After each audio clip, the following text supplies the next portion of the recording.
It's time for the Brouhaha Sports Show. Brouhaha Sports with award-winning sports writer Dale McKee and co-host Marshall Wood. Talking sports with the legends of the game and famous sports personalities. Brouhaha! Now to Marshall and Dale with tonight's guest. Good evening, folks, and welcome to the Brouhaha on this Tuesday evening. Marshall Wood and Dale McKee. Talk it out a little bit. How you doing, Dale? I'm doing good. How you doing today? How do you do that? Well, I guess because I'm living a good life. There you go. Living the good life equates to doing well, doing good. I dig it.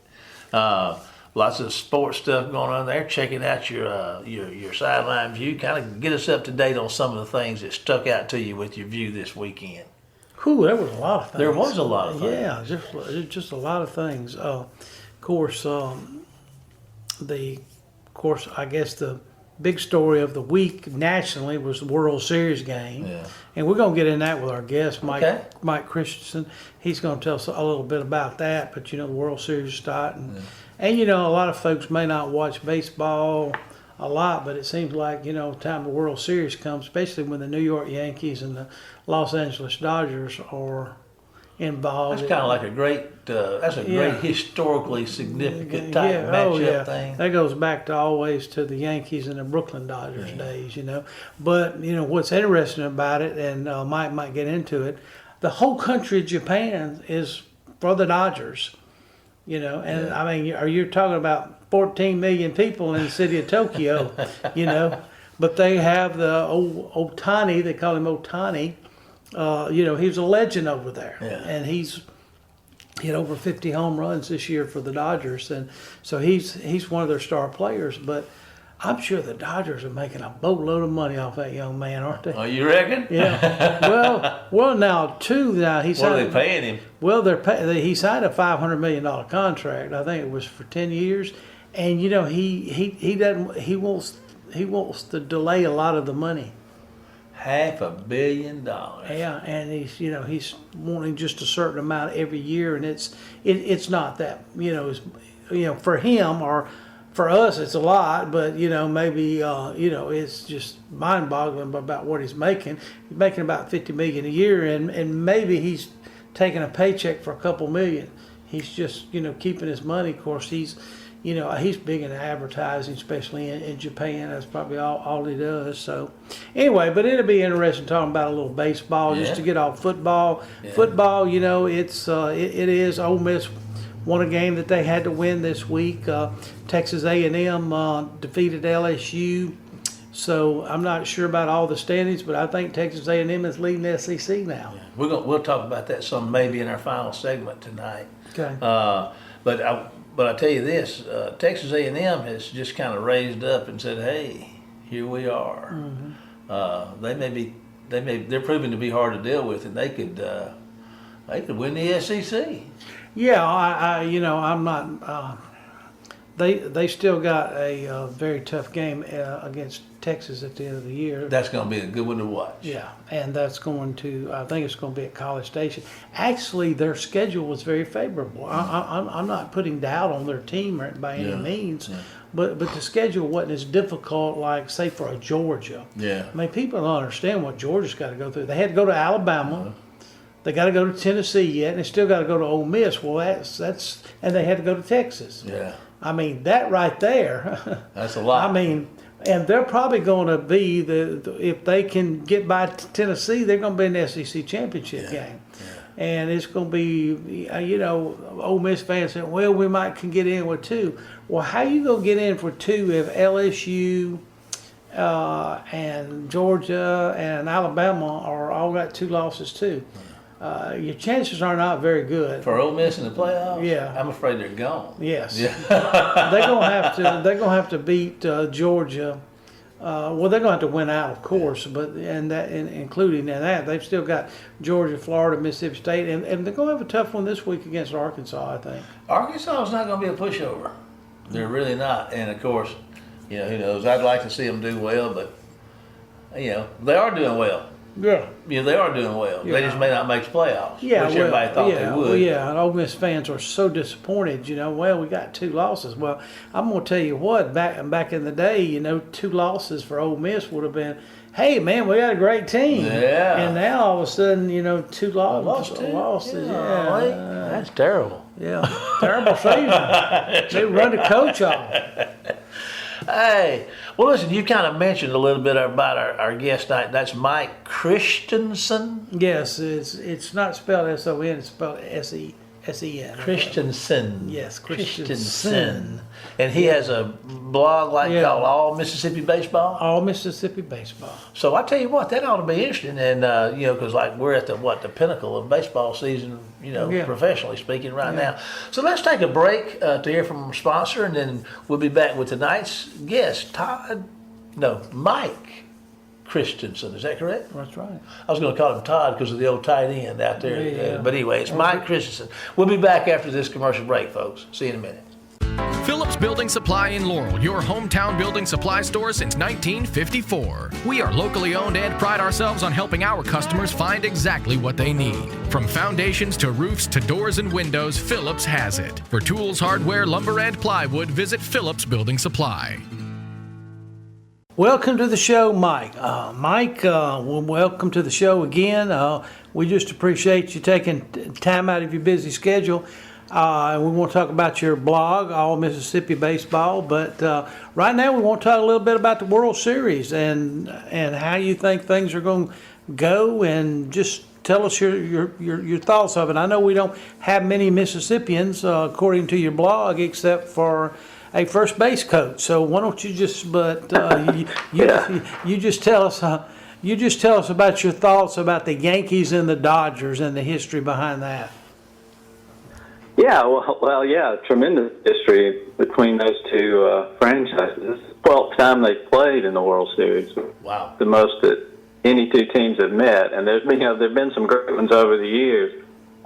Just like to speak on this, I think it's huge for the Dodgers to win those first 2 at home. They've definitely got the upper hand, and it's, it appears that Shohei Ohtani is gonna be okay. That's another huge positive for them. So it kind of looks to me like the Dodgers have the upper hand. Yankee Stadium can be a little crazy in October, so that should be fun these next 3 games. I'm kind of leaning toward the Dodgers right now, and I like Freddie Freeman as a Braves fan. Freddie was the man there for a number of years. He sure was. His home run brings back memories, and it's been circulated nationally about his home run. Like, when you're 7, 8, 9, 10 years old in the backyard, and you're playing you're playing ball with your neighbors, and all of a sudden the fence is about 50 feet away, and you're trying to hit one to win a World Series, and all that kind of stuff, and it just brings back great memories. And I think Freddie brought back memories to all of us when he hit his home run. Like, I think the announcer set it up, said, "Hey, this is what everybody dreams of, coming to bat, and things like that." I did that a lot myself as a kid. Yeah. What was your comparing his home run and Kirk Gibson's home run of '88? Is there any really good comparison? Is one more famous than the other one? Do you think, or I just keep thinking of that's hard to that's hard to pick between those two. Yeah. Freddie's being a grand slam, a walk-off grand slam, first time that's ever happened, and so I kind of think that, to me, that makes it a little more special. But yeah, they were both huge moments, both in both game ones. We'll see if the momentum from Freddie's carries over and gets them to the championship. That's true. Well, going into the series, who do you think the best team was? Maybe pitching wise, did you think I've seen the Yankees quite a bit this year. Yeah. And they seem to have a little trouble toward the end in the bullpen. And I haven't seen much of the Dodgers because of them playing a lot of times on the West Coast. What are your thoughts on the on the two teams as far as their pitching rotations? Rotation-wise, the Dodgers have had so many injuries. They don't have anything resembling the rotation they thought they'd have at the start of the year. So I would give the Yankees, with Garrett Cole especially, I don't think the Dodgers really don't have anybody of his caliber. I would give the Yankees the edge in the rotation. I think the Dodgers have the better bullpen. The Yankees bullpen is leaked a little bit. But we'll see. Those guys get in Yankee Stadium, and the ghosts come out. So we'll see. We'll see how that plays out. I think the Dodgers have the better lineup, 1 through 9. There's some holes I feel like in the Yankees lineup, but the energy at Yankee Stadium could be enough to get them through. I don't know if they'll win all three, but they'll certainly make a series out of it. Yeah, well, I turned to my wife when we were watching the last part of Freddie's home run, and I said, heck, the Dodgers may sweep them. I mean, that really, that's what happened when Gibson hit his home run. And, of course, Gibson never appeared again in the World Series after that. That was his last hurrah, that one bat. Okay, now, when you're in the World Series, and you just go back through history with me because you're just a great historian for all Mississippians with your baseball knowledge, but you go back through World Series, as in the 50s, you had your Mantles, and of course, even before that, you had your Babe Ruths, and you had your Mantles, and then in the 60s, Sandy Koufax kind of took over for about half of it, and then Gibson. But those guys always delivered. And so, Freddie's delivering for the Dodgers. Now, a lot of people may think that he plays second fiddle to Ohtani, but he's delivering. But it seems like that you have to have that star player. I just remember first World Series as I really got into were like when Brooks Robinson took over a World Series. Back in the 70s. And 1970 as a matter of fact. Yeah. And he took it over with his glove as much as his bat. But I remember that one well. I was a big Orioles fan back then. Yeah.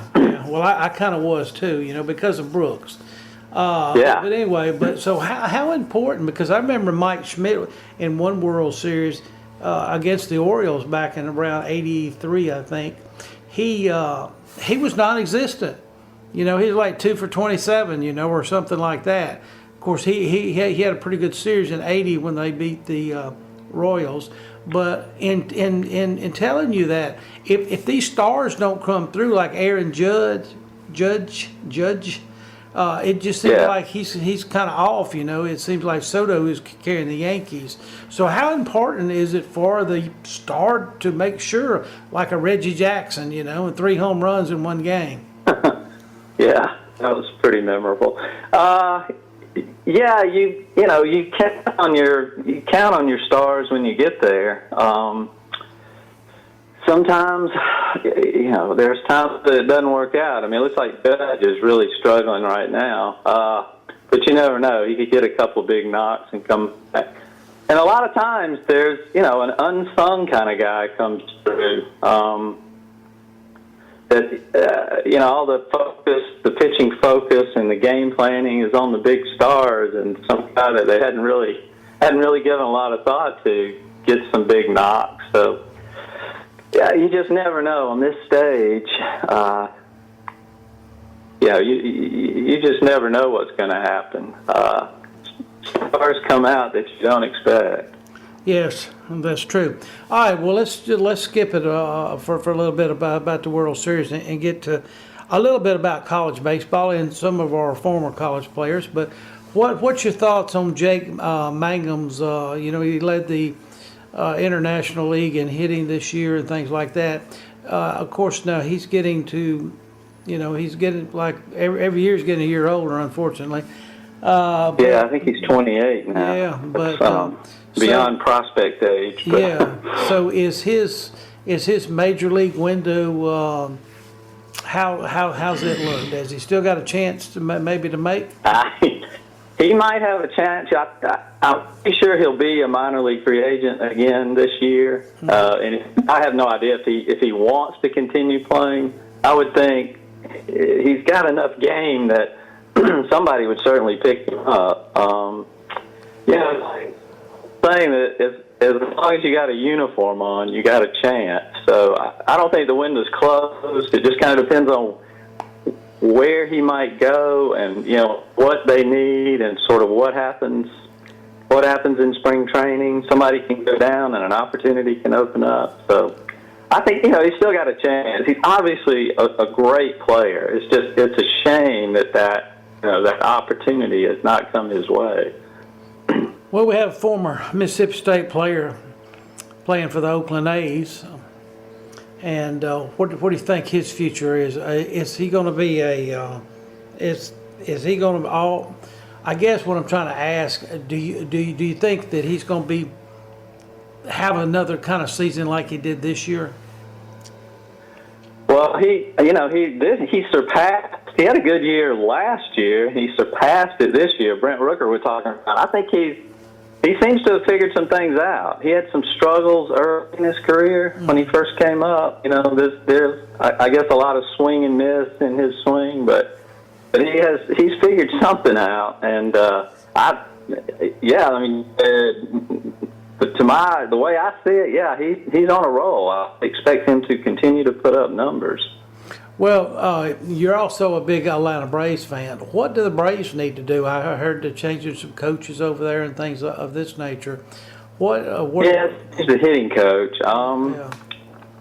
They just, basically need to stay healthy. They had, and that's just always a wild card, but, they've had some really tough luck with injuries. I'd like to see them re-sign Max Fried. I've read that looks like a possibility that he'll come back. Because their rotation is pretty good. They've got some good pieces in the bullpen. Keep Acuna, keep Austin Riley, Ozzie Albies. If we can just keep those guys on the field, I think they'll be fine.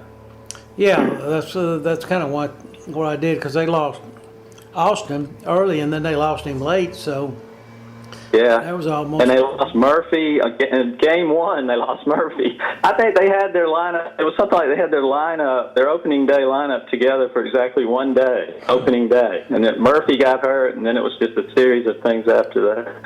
Yeah, well, you were talking a while ago about the bullpens and things like that. I remember watching this year. The Kansas City was, I want to say, playing. Didn't they play Baltimore in the first opening round?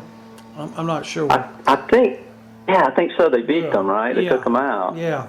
Yeah. But the thing about it, I remember one of the announcers talking about it, and he said the Royals bullpen, these guys weren't even on the team to start the season.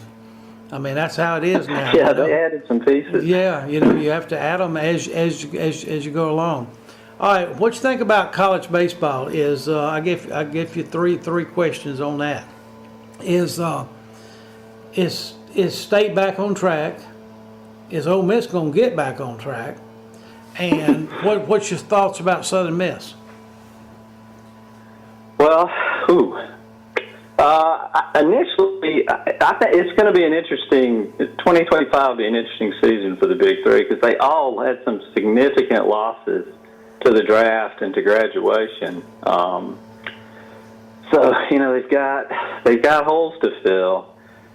The one that looks, maybe best set up, Ole Miss had a little bit of a disappointing year, and that's a crushing loss to State in the SEC tournament.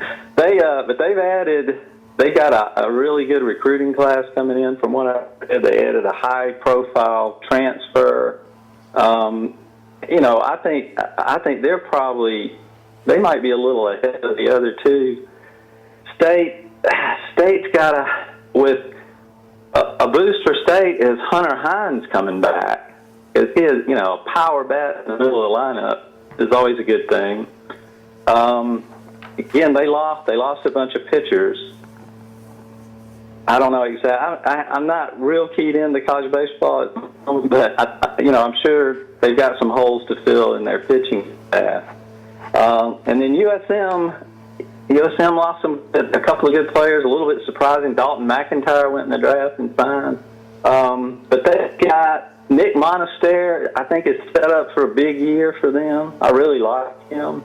And Davis Gillespie's another good hitter there that played well in the Cape Cod League. And again, all of the three they got holes to fill. So, I'm looking forward to seeing how it plays out. Well, let me ask you one other question, okay? And this will be our final question.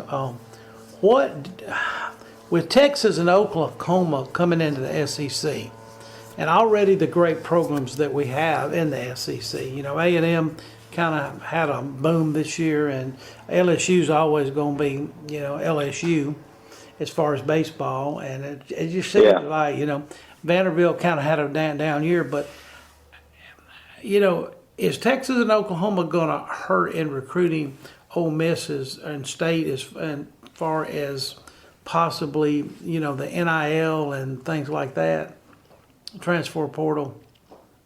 Yeah, well, I mean, so much has changed in the landscape with those two things you mentioned. And then, and you've always got the draft factor too, that you can recruit these really high-profile players, but you never get them because they get drafted. It's the league. I mean, the league is just ridiculously competitive. You're going to have anytime you look at the top 10 or top 50, the poll, there's like 8, 9 SEC teams in there. So it's going to be a dogfight. One thing is having we got 2 Texas teams now in the SEC sort of opens up more recruiting. There's tons of players there. So, State and Ole Miss might have some inroads in recruiting Texas players. Due to the, you can sell the fact that, hey, you get to play the Aggies and Longhorns every year. But the whole college landscape has changed so dramatically that I don't envy coaches having to go out there and recruit now. Well, that's the truth. Well, listen, we really appreciate you, sharing your opinion and your thoughts with us about all the baseball. And I hope I didn't catch you off guard with any of those questions, but we do. I think about that kind of stuff all the time. There you go. I just appreciate your time, and we're going to, ask people to look, baseball fans to look at your blog, because you have some great information on there, and it's all Mississippi baseball, right? Is that the talk? Is that the? That's it, allmississippibaseball.net. Yeah. So anyway, we do appreciate your time, and thank you for being on the show again. And if you just hang on with us just a minute, Mike, we're going to take a break to hear from one of our sponsors. And okay. And just hang on with us. Dale and I are going to break to hear from one of our sponsors and be back for tonight's final segment of the Brouhaha right after this commercial break. Phillips Building Supply in Laurel, your hometown building supply store since 1954. We are locally owned and pride ourselves on helping our customers find exactly what they need. From foundations to roofs to doors and windows, Phillips has it. For tools, hardware, lumber, and plywood, visit Phillips Building Supply. Welcome back, everybody, to tonight's final segment. I enjoyed talking to Mike Christensen a little bit. He's a baseball lover, and we were talking to him off the air, and he sure sounds young, doesn't he? Yeah, he sounds a little bit younger than us, doesn't he? Yeah, but he is a little bit, a little bit younger than you, anyway. Yeah. All righty. Yeah. Well, I'm going to ask you a question, Dale. I'm going to ask you a question because I came across a term in the past couple of weeks, and I said I heard somebody use it in a sentence in a football game, and I wanted to look that up and see what it meant, and I bet you know what this is. I want our fans to know this is a cold question coming to Dale. He doesn't have a clue what I'm going to ask him. May not have a clue to the answer. But I tell you what, I believe in you, Dale. I believe you're going to get this. I want you to tell our listeners out there what the Mendoza line is. Well, it is. You know, don't you? Well, I don't really know. I'm just going to tell you what I know. Let me tell you how I used it in the sentence I heard it in. Okay. I was watching a football game somewhere, and one of the announcers said, "It looks like their offense has gone below the Mendoza line." Well, in baseball terms, it was a baseball term to start with. And the guy that used to be on ESPN, they called him the Boomer. What was his name? Oh, yeah, the Boomer. Yeah, the Boomer. Yeah, that's his name. Anyway, so it could go all the way. That's him. Yeah, well, the Boomer, he was helping with baseball, during, when they would go back to the studio and give scores and things like that. And so, so-and-so was in a bad slump. I don't know who he was talking about, but he said he's going to go below the 200 batting average. Yeah, 200 batting average. Yeah. And so anyway, so that was what was considered the Mendoza line. And it's the beginning of, let's see, how did they it's the beginning of, I can't remember the word. Basically, when you hit that line, you're pretty much doing terrible offensively. It's offensive inefficiency is what or unproductivity. When you go below the Mendoza line. Yeah. You ever been below the Mendoza line? I'm sure I have. Hey, I make a living under the Mendoza line. I learned how to do math by keeping up with my batting average in Little League. Oh yeah. Yeah. You go Zendas? No. I'd go home and my dad said, "Well, how'd you do?" And I'd say something like 1 for 3, and he'd figure up what I had before, and he'd show me how to figure up the average. Yeah. So that was kind of my math lesson through my dad. I knew I could count on you. I'm proud of you, Mr. Mendoza. I'm gonna start calling you Dale Mendoza. No, that's all right. That's all right. I've been called worse, I'm sure. Yeah, I've called you worse, but we won't get into that. Well, when you've written sports and refereed and coached and did all that I've done in life and deliver mail, you get cut. I mean, you get called a lot of things. Called a lot of things. You get cussed is what you get. You can go ahead and say it. As long as we don't do the actual cussing. We can talk about cussers all night long. I imagine there's a bunch of folks cussing when they're looking at this AP poll that came out, this new polls. Interesting going, it's so easy for dreams to die. It's so easy for dreams. And you see them happening, You sit here and you look. And I was sitting here at Ole Miss. I was drinking Kool-Aid, man. I was about getting the playoffs. And here they are now with 2 losses sitting at 19. Well, the good thing about it is they're 18th in the coaches poll. Well, okay. But anyway, I was more irritated. I felt like Ole Miss may drop only because of the people below them were playing really well, and they seemed to struggle against Oklahoma, which is just an average team. Yeah.